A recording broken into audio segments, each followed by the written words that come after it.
Oh, g'day gang. Don't you love it when everything goes fantastic and then it doesn't?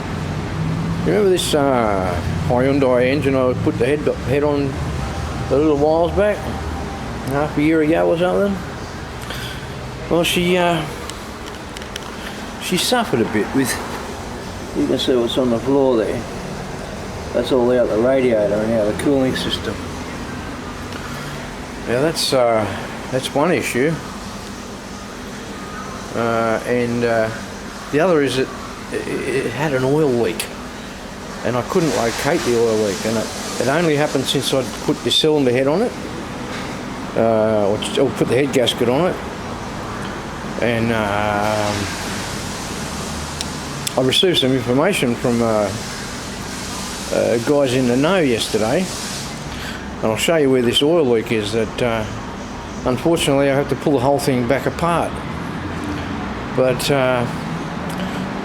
I'll show you what made the shmoo in the radiator engine oil cooler. And there's nothing proud there at all. So we oil into the watering system. Not a good one, not a good thing at all. Matter of fact, I've got another one, a truck outside with the same sort of problem. But I have a brand new cooler for this one, waiting on the gasket. But yeah, I'll pull a few more bits off this and I'll show you why this thing's leaking oil. So I've already had this thing partially pulled apart looking for this oil leak, and we could see it coming from up the back of the engine up here. It was appearing here, and it wasn't leaking oil before I put the head gasket on it. Now, above the gasket, above the head gasket, the valve cover gasket, all dry along here, but we kept seeing oil appearing down in this area here. So it turns out one of our managers here has a diesel motorhome, and he's getting it prepared for Christmas time. As you know, it's only a couple of months now, and he rents it out to people, and he has a diesel guy that looks after that van. And he was mentioning to the gentleman how we were having problems with a Hyundai leaking oil. And the guy said, an iLOAD or an iMax? Of course, yes, was the answer. Well, it turns out that this guy he builds them and sends them off all over Australia. And he said he bought a batch of wrong gaskets, or badly, too thin gaskets is what they said. And this is what we found, look. Where are you? Where's my finger? I've got to get out of the light because we need to see. You see it? You see the oil? Yeah.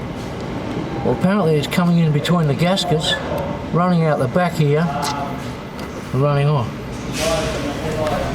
So, yep. Now, I don't know how we get compensated for the work and for the part, because I can't recall what brand gasket it is. Maybe there's a stamping on it. We'll have a look when I pull it off, but we'll be staying away from that. Apparently, yeah, he builds probably 30 or so of these a day, a week. And he bought 30 gaskets from this particular mob because he couldn't get the genuine style ones. And yep, he got into 18 of them, sent them away, and they came back. Yeah, you can see it. There it is. Hey? Bloody hell. Okay. So there is the bugger. And here's where it was all coming out of. Remember I showed you in between these gaskets here?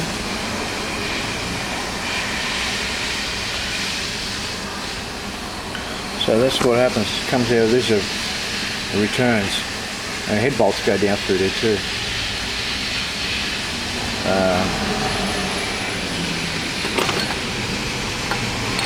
There's a lot of room. So there, found it. Can't tell you the brand name, but I do pity the guy that look through me.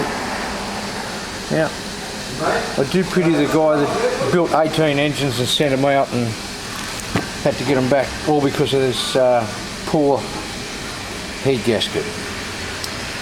Okay, so I'll just now I'll get a genuine gasket, clean it all up again, a new set of head bolts. I won't get that machined again, but new set of head bolts, and put him back together. We'll do that next week. That ain't gonna happen today, but yeah. So as you can look, see these little holes here. So they've been. I might get a light, eh? Why not? Out of there, out of there. Certainly out of there and there. And yeah. Okay. That's it. Have a good one. Oh well, have a good weekend now. I found out what the problem with this is. We'll check you later. Cheers.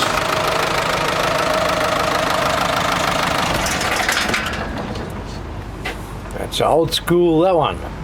No glow plugs. No la-di-da-da-da.